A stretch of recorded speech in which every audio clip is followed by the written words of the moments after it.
Salah satu band terbesar yang mendefinisikan emo ini lahir tepat dari tragedi paling mengerikan di abad ke-21. Mereka adalah My Chemical Romance. Sebelum mereka langganan sold out stadion, sebelum eyeliner tebal dan sebelum seragam marching band, mereka hanyalah sekelompok pemuda dari New Jersey yang berusaha berlari menghindari kematian mereka sendiri. Tapi di balik musik yang megah dan lirik yang memuja kegelapan, mereka menyimpan rasa sakit yang tertanam dalam di benak mereka. Ada kecanduan mematikan, pil Xanax yang berserakan, hingga tubuh yang terbakar di lokasi syuting. Jadi hari ini di Music Odyssey kita akan membedah biografi berdarah dari My Chemical Romance. Kita akan menyelami bagaimana serangan 11 September mencetak otak seorang jenius komik menjadi bintang rock, mengapa mereka membenci label emo, dan bagaimana tekanan untuk menyelamatkan nyawa jutaan penggemar nyaris membunuh nyawa mereka sendiri. Kita harus memutar waktu ke bulan September tahun 2001. Gerard Way bukanlah seorang musisi yang bercita-cita menguasai panggung. Ia hanyalah seorang pemuda introvert lulusan sekolah seni yang tinggal di basement ibunya. Ia sedang menggambar konsep kartun berjudul The Breakfast Monkey untuk ditawarkan ke Cartoon Network. Tapi di satu Selasa pagi yang kelam, saat Gerard berada di kereta menuju Manhattan, dunia berubah selamanya. Ia menyaksikan dengan mata kepalanya sendiri saat pesawat menabrak Twin Tower.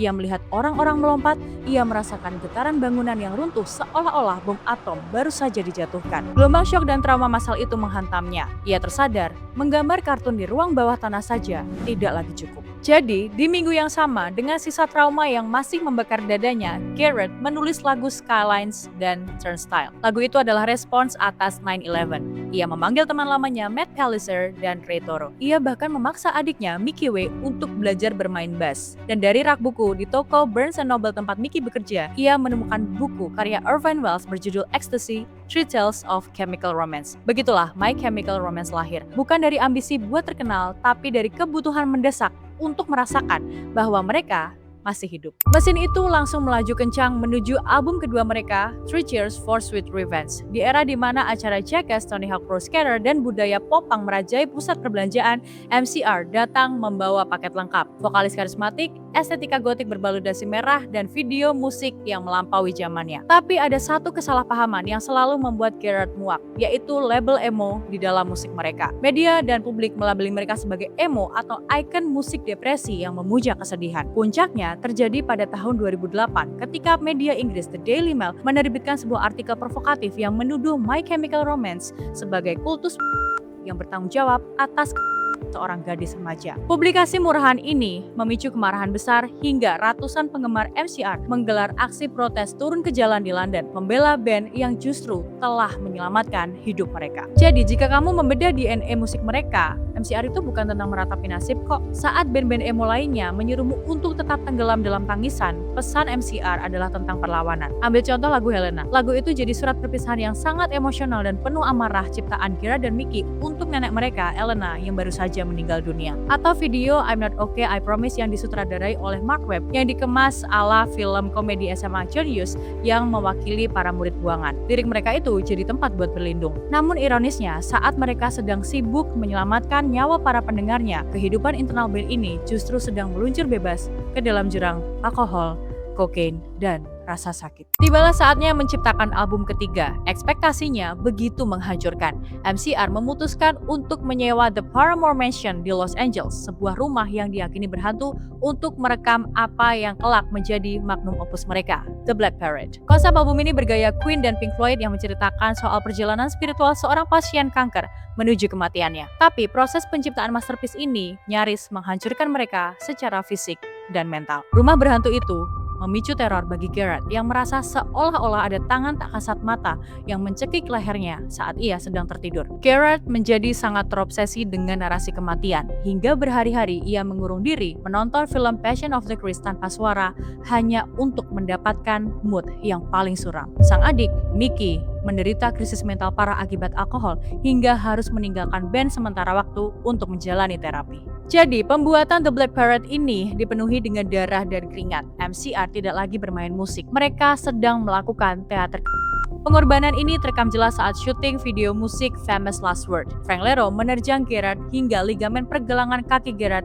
robek parah. Lebih tragis lagi, sang drummer saat itu, Bob Bryar, menolak berhenti bermain meski kakinya terbakar oleh kembang api di lokasi syuting. Luka bakar tingkat 2 dan 3 ini berujung pada infeksi gangrene parah. Bob akhirnya dikeluarkan dari band pada tahun 2010 dan dalam plot twist yang sangat memilukan, pada akhir 2024, Bob Bryar ditemukan dunia sendirian di dalam rumahnya dengan kondisi yang sudah membusuk, dikelilingi tabung gas dan antidepresan. Sebuah akhir yang sepi bagi pria yang pernah mengawal The Black Parrot. Namun, justru di puncak kegelapan inilah MCR memberikan pesan yang terang lewat liriknya. I'm not afraid to keep on living.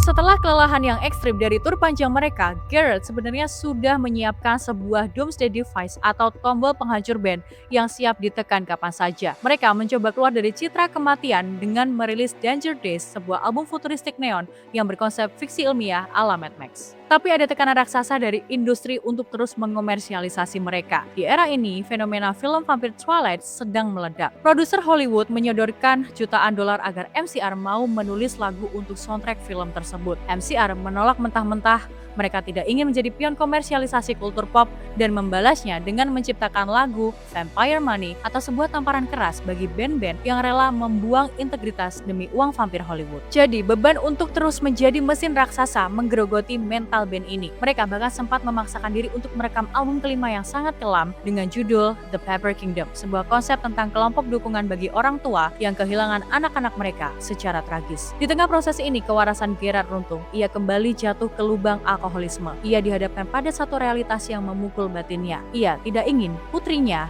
Bandit, tumbuh tanpa seorang ayah. Pada Maret 2013, bom waktu itu diledakkan. MCR mengumumkan bubar. Langkah ini tuh bukan bentuk keegoisan, melainkan satu-satunya cara Gerard untuk menyelamatkan nyawanya sendiri. Bagian paling ajaib dari band ini adalah saat mereka resmi dinyatakan mati, kultus penggemar mereka justru meledak berkali-kali lipat. Di era media sosial, nostalgia akan era emo bangkit kembali. Generasi baru yang terlalu muda saat The Black Parrot rilis kini menemukan keajaiban lirik mereka. Sementara itu, Gerard sukses dengan dunia komik. Ia menciptakan The Umbrella Academy yang diadaptasi menjadi serial di Netflix, dan bahkan mendirikan imprint komiknya sendiri di bawah DC Comics. Fakta uniknya, tahukah kamu Gerard Way punya ikatan darah sebagai sepupu Joe Rogan? Out of topic sih, tapi unik juga kalau dipikir. Tapi kebesaran sebuah ide itu tidak bisa dikubur selamanya. Setelah 6 tahun hibernasi dan menyembuhkan diri, mereka mengerti bahwa MCR itu masih ada nyawa. Pada Halloween 2019, di tahun fiksi yang sama dengan setting waktu album Danger Days, mereka mengumumkan